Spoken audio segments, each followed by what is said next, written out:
Hey there. Ever feel like you're stuck in a learning rut? I know I do sometimes. Hmm. That's why I'm so excited about this deep dive. Oh, yeah. We're exploring a source that lays out a plan for lifelong learning. And get this, it spans from literal infancy to becoming a professor. Yeah. It's like a roadmap for how we learn and grow, from our first steps to, well, maybe even a PhD. It's not just a plan, it's a philosophy. Mhm.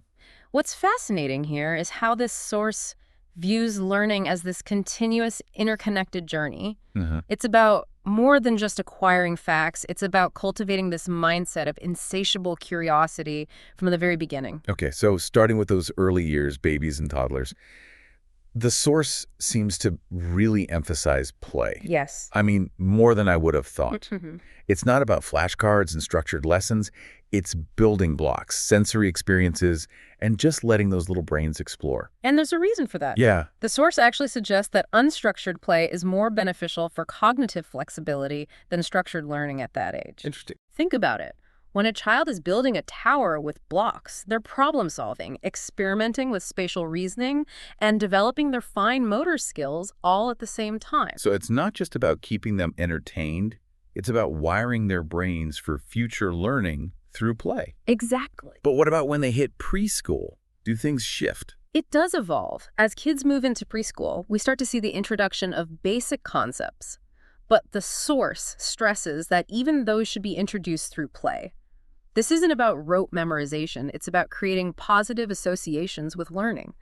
Think about singing the alphabet song or learning shapes through a finger painting activity. It lays the groundwork for a love of learning later on. That makes a lot of sense. Yeah. It's about building that foundation, but in a way that sparks joy. Right. And maybe this is me just thinking back to my own childhood. Isn't there a point where some structure is needed? There is. And the source acknowledges that. As we transition into elementary school, we see a shift toward more formal learning. We're talking about reading, writing, arithmetic, those core subjects. But even here, there's an emphasis on developing critical thinking, not just absorbing facts. Okay, so what does critical thinking actually look like at this stage? Because I remember a lot of worksheets in elementary school, not exactly what I'd call critical thinking exercises. You're right, it's not about just filling in the blanks. Yeah. The source defines critical thinking as not simply accepting information at face value, but evaluating its validity, considering different perspectives, and forming your own conclusions. So maybe it's less about the worksheets themselves and more about how they're used, like prompting discussions about different interpretations or encouraging kids to question what they're learning. Exactly. It's about encouraging that questioning spirit early on. Now, think back to your own elementary school experience. Were there any moments where you really felt that spark of curiosity, where you wanted to dig deeper into a subject?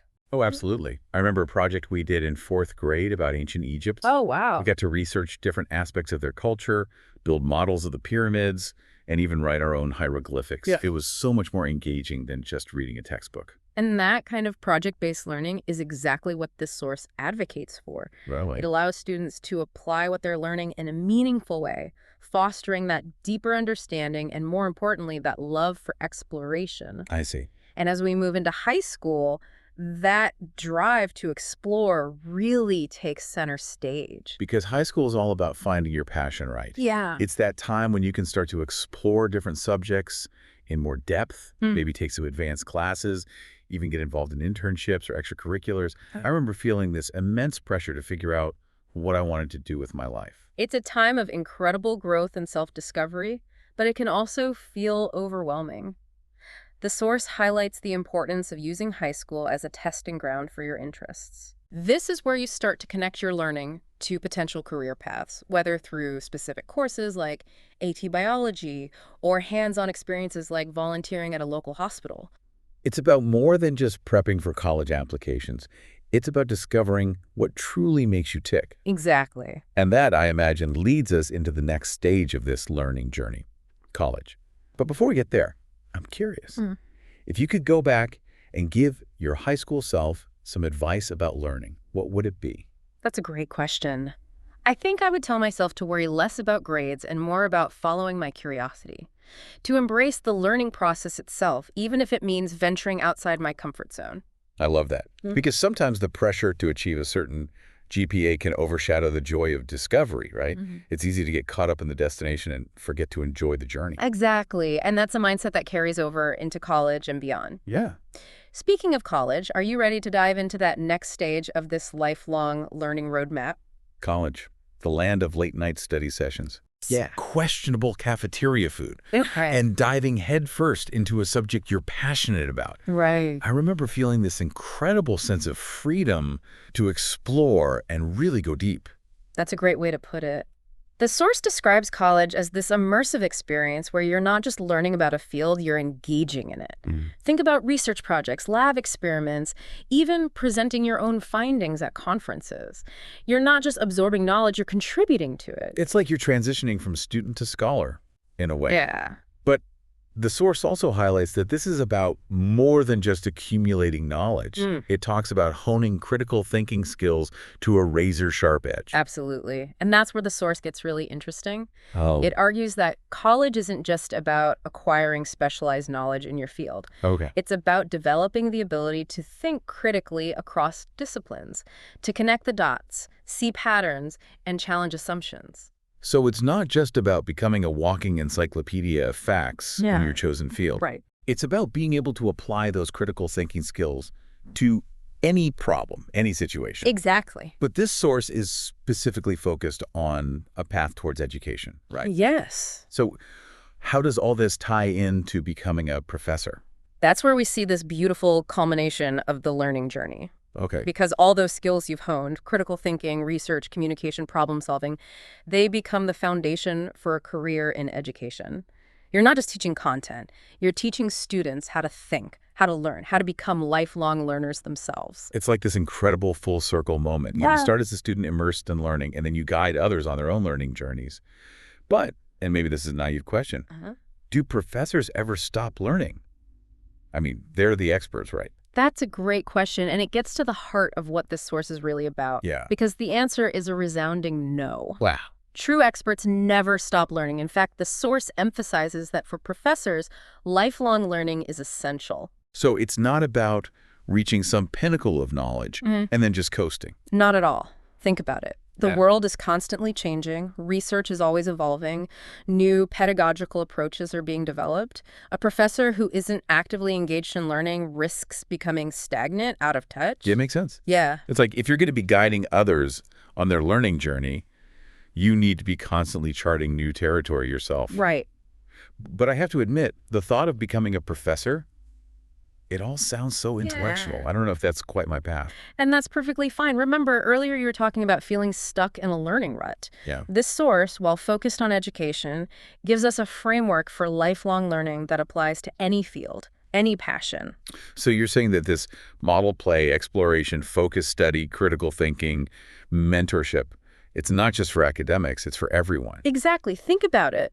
Whether you're a musician, an artist, a chef, an entrepreneur, the principles are the same. You start with a spark of curiosity, you explore, you practice, you refine your skills, you learn from mentors, and eventually you might even become a mentor yourself. Wow, that's really powerful. Yeah. It's like this source has given us this universal blueprint for approaching any passion, any skill with a lifelong learner's mindset. Yeah.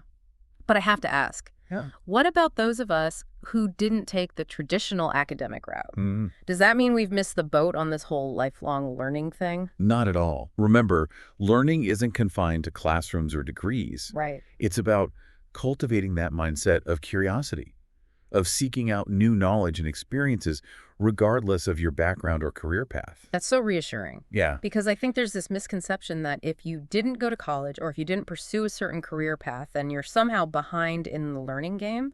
But this source is saying that's not true at all. Precisely. And it brings up an interesting point about accessibility.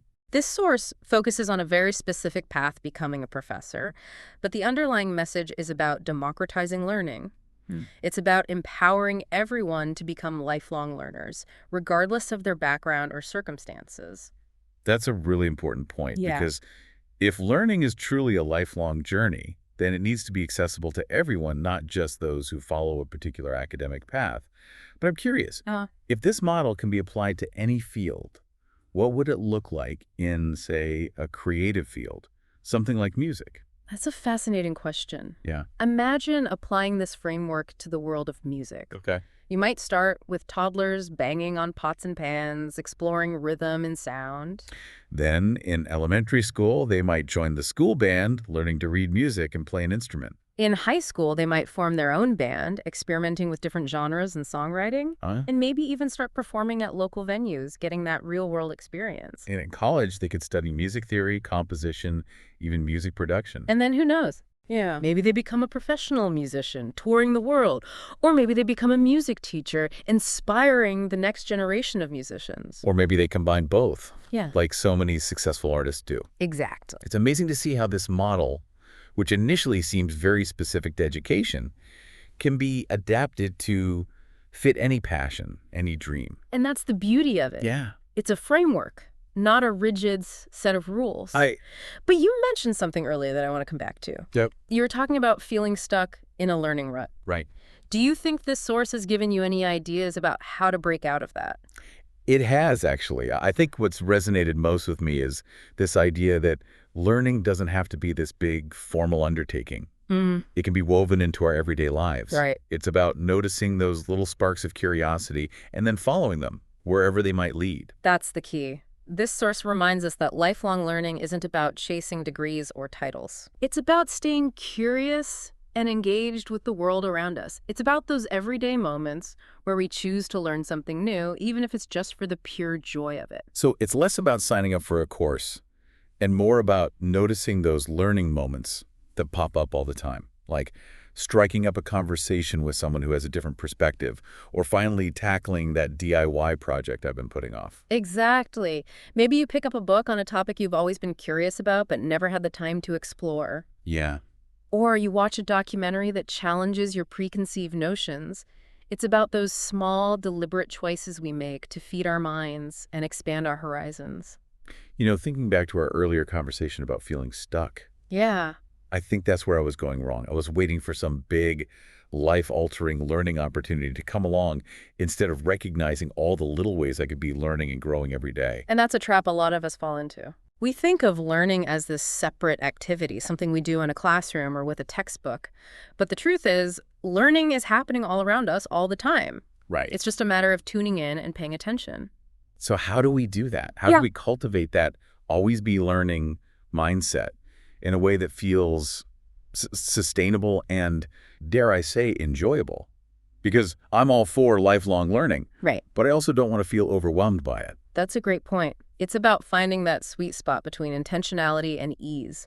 It's about carving out time for learning, even if it's just 15 minutes a day, and choosing activities that genuinely spark your curiosity. So maybe it's finally listening to that podcast everyone's been raving about, or trying a new recipe, or even just taking a different route on your walk and noticing the details you've never seen before. Exactly. And don't be afraid to embrace the beginner's mind. Okay. Remember, learning isn't about being an expert. It's about the process of exploration and discovery. This has been such a great reminder that learning isn't this rigid linear path. It's this dynamic, ever-evolving journey that we get to curate and shape along the way. And that's what makes it so exciting. Yeah. We're all works in progress, constantly learning, growing, and becoming. Well said.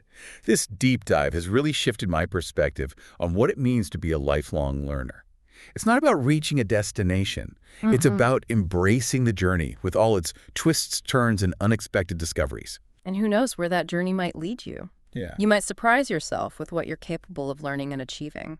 So, to everyone listening, we leave you with this final thought. What sparks your curiosity? What knowledge or skills have you always wanted to explore? What small step can you take today to rekindle that love of learning? The journey awaits. This is DigitView.